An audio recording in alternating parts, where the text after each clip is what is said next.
that the truth is, the organic movement could be completely legitimate. Probably will be 1/10 the size that it is right now, and it might grow from there, but they have to go back to that legitimate core.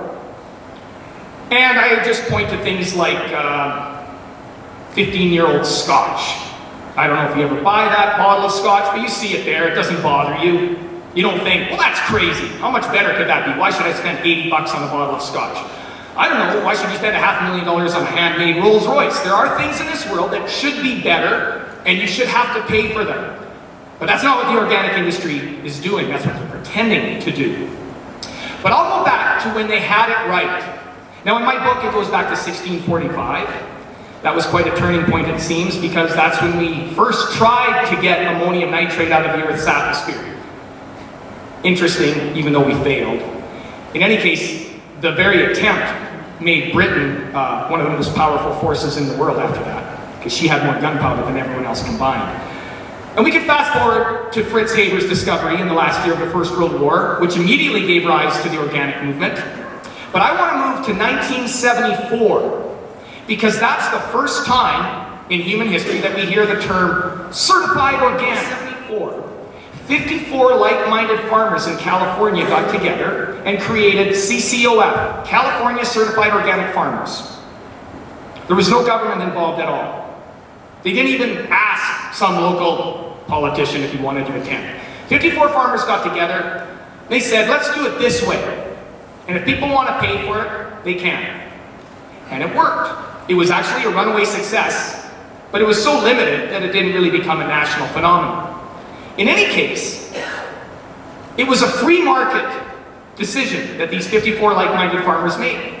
And even if they were wrong, I'm telling you, they were right. But even if they were wrong, who could knock it, right? Free market, consumer choice is what drove it. Until the 1990s.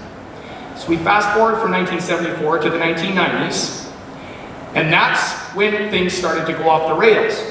Because then the activists took over from the farmers. Farmers are busy, very busy. They can't be lobbying and looking over paperwork, or maybe running a test to make sure someone's actually following the rules and not using prohibited herbicides. So in any case, the activists started to take over. And their first stop, as I say, was with big government in the 1990s under the Clinton administration. This is the same activism that led to ethanol subsidies, windmills, and solar power.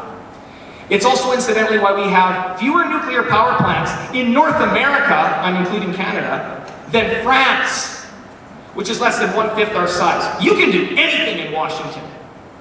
The science, the public backing for it, none of that matters. Just go to Washington and talk to the right people. And so, it has come to pass that North America's first organic certifier, CCOF, has abandoned the free market entirely. Oh sure, they're making money, they're rolling in it, but it's no longer about choice. Like all certifying agencies in North America, and for the most part in Europe, there's something to be said for the European system. It's slightly better than ours, but way more bureaucratic. In any case, we'll just talk about North America today. All certifying agencies in the United States and Canada have become compliance businesses. They generate no wealth, they create no self-sustaining jobs. They do not ensure that food is safer, more nutritious, or sustainable. They exist, in other words, only so long as people like you are forced, either through regulation or guilt, to play along with their agenda. Now you might think, well, what about the consumers? Aren't they playing along? Yeah, but don't worry about that. It's when they get you guys to play along that matters. Now, what they do, and we'll get into that by the way, what these compliance agencies do, once they've been accredited by the United States Department of Agriculture to hand out USDA certification to farmers and processors, here in North America and in China, Mexico, Brazil, anywhere in the world, you can gain this certification for the right price. What they do is they then skim money. They skim money from the hardworking organic farmers, who again, I assure you, there are some honest ones.